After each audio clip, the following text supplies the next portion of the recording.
काटेरी असला, फणस जसं काटेरी असतं तसं आतून ते मृदू असतं. नारळाची कवटी वरून जशी कडक असते पण आतून गोड नारळ असतो, तसं ते बापाचं हृदय असतं, बापाचं मन असतं.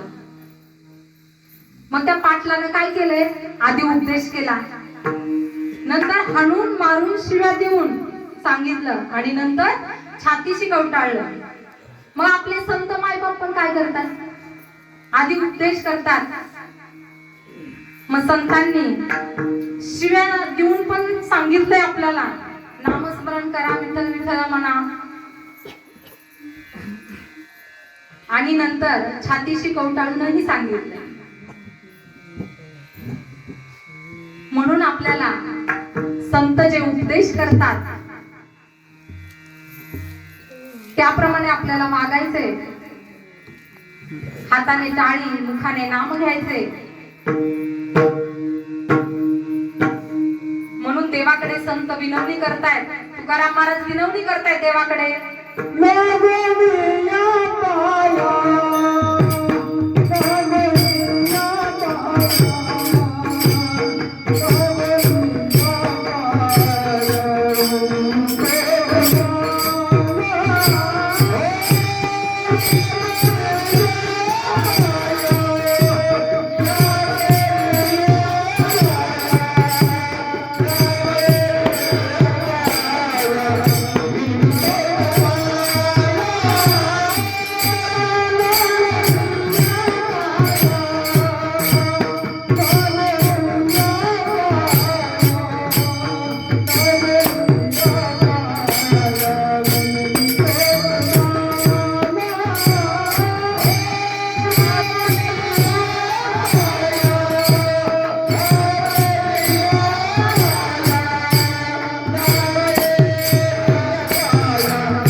विनवणी करून सांगितलंय की हाताने टाळी, मुखाने नाम घ्या आणि विठ्ठल विठ्ठल म्हणा. मग नामस्मरण कोणत्याही रूपात असेल, मंत्राच्या स्वरूपात असेल, जपाच्या स्वरूपात असेल. जय जय राम कृष्ण हरी, जय राम कृष्ण हरी, राम कृष्ण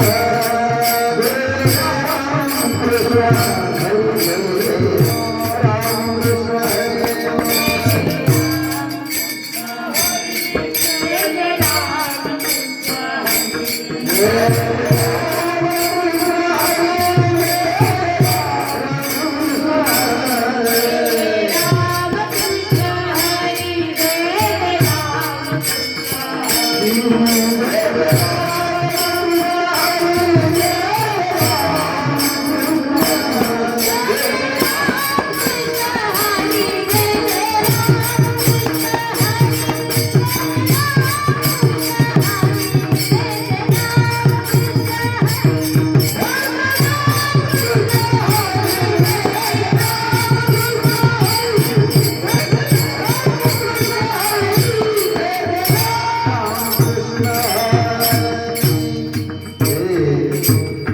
रामकृष्ण हरी.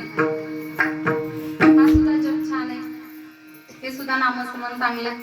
आणि इथं मला वाटतं रात्रभर हा नामस्मरण जप चालू असतो असं महाराज म्हटले. किती छान. गणेश पुराणामध्ये 58व्या अध्यायात आलेली ही कथा बघा. एक पारधी होता, पारधी दिवर. त्या पारध्याला गावात लोक कंटाळले होते, कारण तो पारधी कसा होता, दुराचारी होता. लोकांना हाणमार करायचा, चोऱ्या करायचा. गावकरी त्रस्त झाले त्याच्या ह्याला. गावकऱ्यांनी ठराव केला की ह्याला आता गावाबाहेर काढायचं, ह्याला काही गावात ठेवायचा नाही. मग त्या दिवाळीला, त्या पारध्याला सर्व गावकऱ्यांनी गावाबाहेर हाकलून दिलं. गावाबाहेर असणारं मोठं जंगल, अरण्य, तिथे तो पारधी राहू लागला. त्याची मुलं, बायका, पोरं घेऊन तो तिथे राहू लागला. पण आता रोजी-रोटी कशाने भागवायची?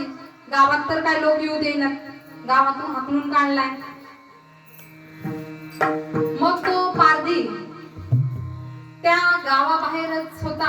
तिथून रस्ता होता, जंगलातून यायचा जायचा. त्या रस्त्यावरच्या माणसांना अडवायचा, मारायचा, हाणायचा, त्यांच्या जवळचं द्रव्य संपत्ती लुटायचा आणि त्याची रोजची रोजी-रोटी भागवायचा.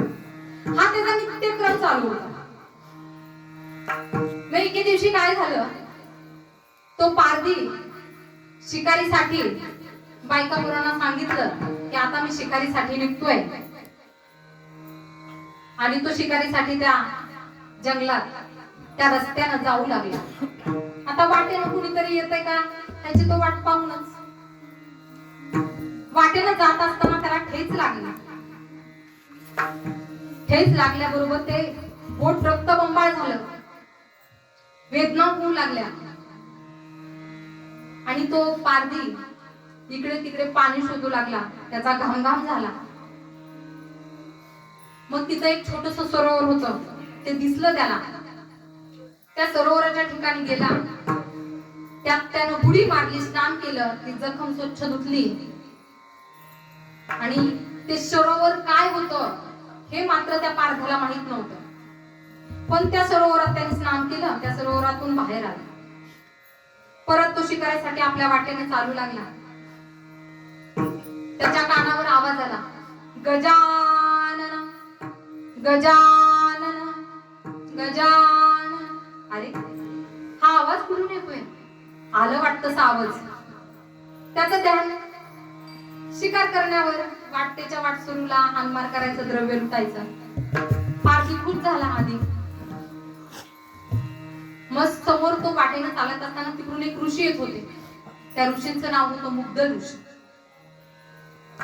मुग्ध ऋषी, आता ऋषी होते ते वाटेनं शांत चालणारे नाही, आणि ते संयमी, शांत. त्यांचं आपलं नामस्मरण, नामजप चालूच होता. गजानन गजानन गजानन असं करत करत ते ऋषी आणि या दिवराची, या पारध्याची गाठ पडली, भेट झाली. समोरून ऋषी येत आहेत, पण ह्या पारध्याला ऋषी आला काय आणि माणूस आला काय त्याला सारखंच. त्यानं त्याच्या हातातली ढाल तलवार उघडली. समोरच ऋषी. आता ऋषीने अंतर्मनातून ओळखलंच होतं, हो हा माझ्या चाल करून येणार आहे म्हणे. पण जशी त्यानं ती तलवार अशी उघडली आणि ऋषी मुनींकडे पाहिलं, तसं त्याच्या हातातली तलवार खाली गळून पडली. शांत संयमी असणारे मुग्ध ऋषी म्हणले, का रे, तू तर मला मारण्यासाठी तलवार उघडली होती आणि अशी खाली का टाकून दिलीस? नाही नाही ऋषीवर्य, नाही ऋषी मुनी. पारधी घाबरलाच. कारण हा परिणाम कशाचा होता माहितीये का? पाण्याचा. गणपती सरोवर जे होतं ना, ते सरोवर होतं गणेश तीर्थ. त्या गणेश तीर्थात ह्याने स्नान केलं होतं. त्याचा हा परिणाम होता की त्याच्या अंगी असणारा व्यभिचार, दृष्ट हे सगळं निघून गेलं होतं आणि तो एक चांगला माणूस बनला होता. हातातली ढाल उघडली असली तरी ते क्षणात खाली गळून पडली. हा परिणाम कशाचा होता? त्या तीर्थाचा होता. आणि मग ऋषीमुनींना तो म्हणला, सगळी कथा सांगितली, गावकऱ्यांनी मला बाहेर हाकलून दिलाय, माझा दिनक्रम म्हणजे मी वाटेच्या वाटसरूंना हाणायचं, मारायचं, द्रव्य लुटायची, संपत्ती लुटायची, घरी जायचं आणि हीच माझी रोजीरोटी चालू होती. पण खरं सांगू का, मला आता हे सगळं बंद करायचंय. ऋषीवर्य, मला तुम्ही यातून मला मुक्त व्हायचंय, मला मोक्ष मिळवायचा आहे. तर तो कसा मिळवू, काय करू, त्याच्यासाठी काय करावं लागेल मला? तेव्हा मुग्ध ऋषी त्याला म्हटले, तू एका मंत्राचा जप कर. मुग्ध ऋषी म्हणले, तू एका मंत्राचा जप कर. मग पारधी म्हणाला, ठीक आहे, तो मंत्र कोणता आहे? तो मंत्र मला सांगा ऋषीवर्य, मी नक्की त्या मंत्राचा जप करेल, कारण मला ही सायुज्यता हवी, मोक्ष हवाय. मग मुग्ध ऋषींनी त्या पारध्याला सांगितलं की तू गणेश मंत्राचा जप कर. श्री गणेशाय नमः, श्री गणेशाय नमः, श्री गणेशाय नमः, या गणेश मंत्राचा जप तू कर. मग त्या दिवर पारध्यानी सांगितलं, ठीक आहे ऋषीवर्य, पण हा जप करावा लागेल कुठपर्यंत? तेव्हा मुग्ध ऋषीने सांगितलं, हे बघ, मी तुला हा मंत्र जप करायला सांगितलाय, मी जोपर्यंत ह्या वाटेनं तुझ्या जवळ येत नाही तोपर्यंत तू या गणेश मंत्राचा जप करायचा. ठीक आहे म्हटले. मुग्ध ऋषींनी उपदेश केला, संतांनी उपदेश केला आणि तो आपण ऐकला तर आपला उद्धार नक्कीच होतो. तसं मुग्ध ऋषींनी त्याला गणेश मंत्राचं जप करायला सांगितलं आणि मुग्ध ऋषींनी तेथून जाण्यास सुरुवात केली. मग त्या पारध्यानं एका झाडाखाली सावलीला बसूनच करावा जप. आपल्याला आता एका जागी बसलं की जोपर्यंत ऋषी माघारी येत नाही तोपर्यंत आपल्याला ह्या गणेश मंत्राचा जप करायचा आहे. मग तो पारधी एका झाडाखाली जाऊन बसला, आसनस्थ झाला आणि त्यांनी गणेश मंत्राचा जप सुरू केला.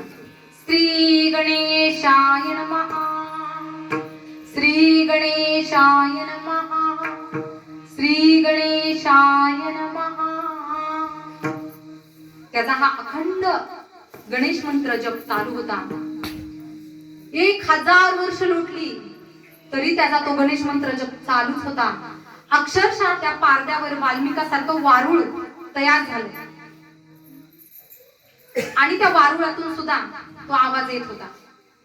आणि मग बरं 1000 वर्ष लुटली, त्यानंतर त्या घनदाट अशा अरण्यामध्ये असंच मुग्ध ऋषी एकदा फिरत फिरत गेले. आणि फिरत असताना 1000 वर्षांपूर्वी आपण एका पारध्याला गणेश मंत्राचा जप करायला सांगितलेली ती हकीकत सर्व मुग्ध ऋषींना आठवली. आणि बघूया त्या जागेवर त्या जाऊन की तो पारधी ते खरंच मंत्र जप करतोय का. मुग्ध ऋषी त्या वाटेने गेले, पाहिलं तर एका झाडाखाली हा भलं मोठं वारुळ तयार झालेलं होतं. आणि मुग्ध ऋषींच्या कानी आवाज पडत होता, श्री गणेशाय नमः, श्री गणेशाय नमः. मग तो आवाज त्या वारुळातूनच येत होता. मुग्ध ऋषींची त्या वारुळाकडे जाण्यास निघाले आणि मुग्ध ऋषींना त्या वारुळ, त्या पारध्यावर ते वारुळ चढलं होतं, ते तयार झालेलं होतं मोठं वारुळ. ते मुग्ध ऋषी त्यांच्या हाताने बाजूला सारलं तर त्यात तो पारधी गणेश मंत्र म्हणत होता. मग आता मुग्ध ऋषी म्हणले, ह्यानं तर गणेश मंत्राचा जप केलाय, ह्याचा तर उद्धार नक्की होणार, पण त्याचं नाव काय ठेवायचं, त्याचं नामकरण विधी करावा लागेल मला. मुग्ध ऋषींनी ठरवलं आता ह्याचं नामकरण विधी करायचा, पण ह्याचं नाव ठेवायचं तरी. पण गणेश मंत्राचा जप करून करून करून करून त्या पारध्याच्या ज्या भुवया होत्या ना, त्या भुवया गणेशाच्या सोंडीसारख्या झाल्या होत्या. त्या त्या भुवया गणेशाच्या सोंडी सारख्या झाल्या होत्या. मुद्गल ऋषींनी ठरवलं की आता ह्याचं नाव भुसुंडी ऋषी ठेवायचं. मग त्या पारद्याचं नाव भुसुंडी ऋषी ठेवलं. आणि मग त्या भुसुंडी ऋषीचं वास्तव्य त्या ठिकाणी झालं, त्यांचा उद्धार झाला. आणि आपल्या जवळ असणारं बघा सिद्धटेक क्षेत्र आहे. असं म्हटलं जातं की 5000 वर्ष देवदेवतांचं आणि राक्षसांचं युद्ध सुरू होतं. आणि तेव्हा भुसुंडी ऋषींनी जी ती तपश्चर्या केली होती ते ठिकाण हे आपलं सिद्धिविनायक सिद्धटेकचं असं म्हणतात म्हणजे आहेच. असं ते भुसुंडी ऋषींचा सुद्धा म्हणजे त्या पारध्याचा सुद्धा उद्धार झाला. मग नामात किती ताकद आहे, नाम किती मोठं आहे.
म्हणजे नाम एवढं श्रेष्ठ आहे बघा.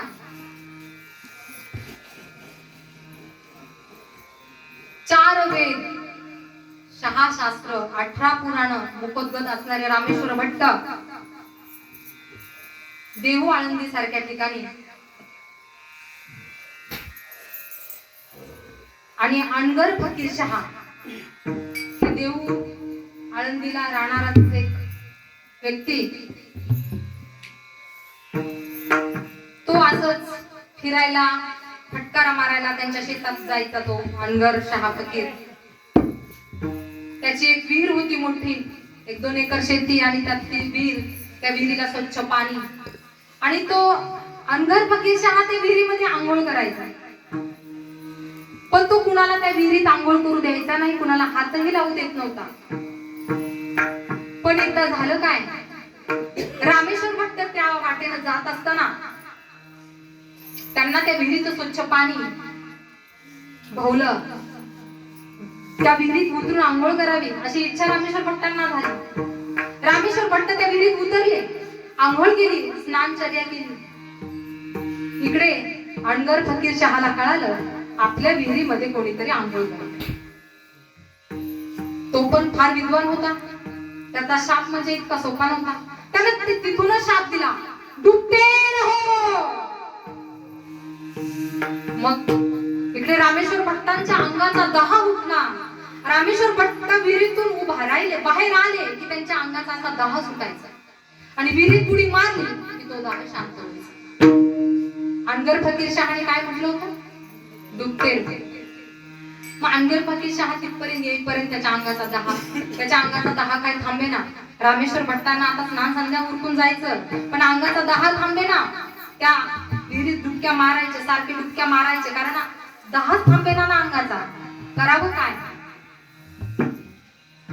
मग रामेश्वर भट्टांना आळंदीत आले, माऊलींसमोर आले, म्हटले माझ्या अंगाचा दहा होतोय, सहन होत नाहीये, काहीतरी उपाय सांगा.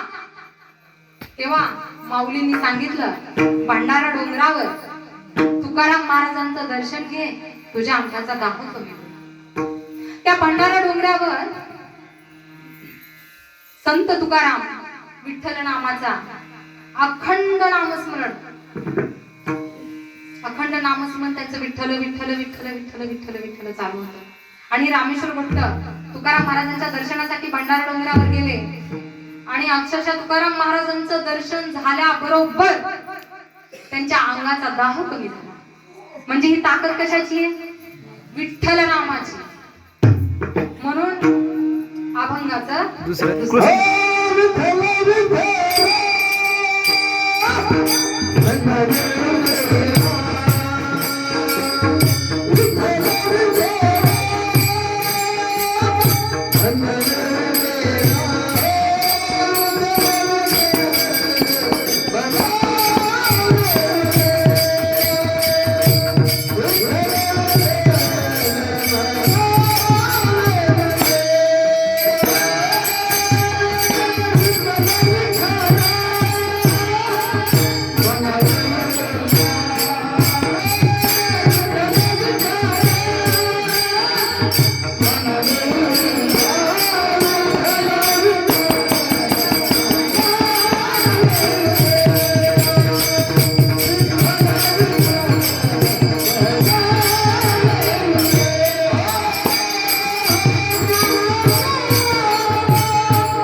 हे सुख हे स्वर्गात सुद्धा नाही जे मृत्यू लोकात आहे.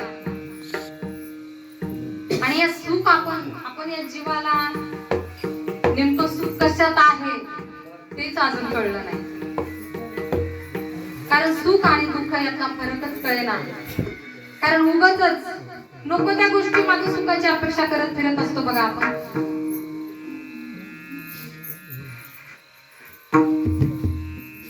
सुख पाहिजे, मोक्ष पाहिजे, त्यासाठी आपल्याला नामस्मरण तर करायचंच आहे. हाताने टाळी वाजवायचीच आहे, मुखाने नाम घ्यायचंय. पण ते कोणत्या देवाचं घ्यायचंय, काय घ्यायचंय? आपुला तो एक देव करून घ्यावा, ते देवी ना जीवा सुखन. कोणताही देव करायचा आहे, कोणताही. कृष्ण विष्णू हरी. शेवटी सगळे देव सारखेच आहेत. कृष्ण घ्या, विष्णू घ्या, हरी घ्या, गोविंद घ्या, गोपाल घ्या, एकच आहे ना. सगळे देव तिथून सारखेच आहेत. मग आपण आपला तो एक देव करून घ्यायचा आहे, त्याचं नामस्मरण करायचंय. आपण या जीवाला सुख शोधतोय, पण नेमकं कशात शोधतोय हेच अजून कळे नाही. म्हणून आपला मार्ग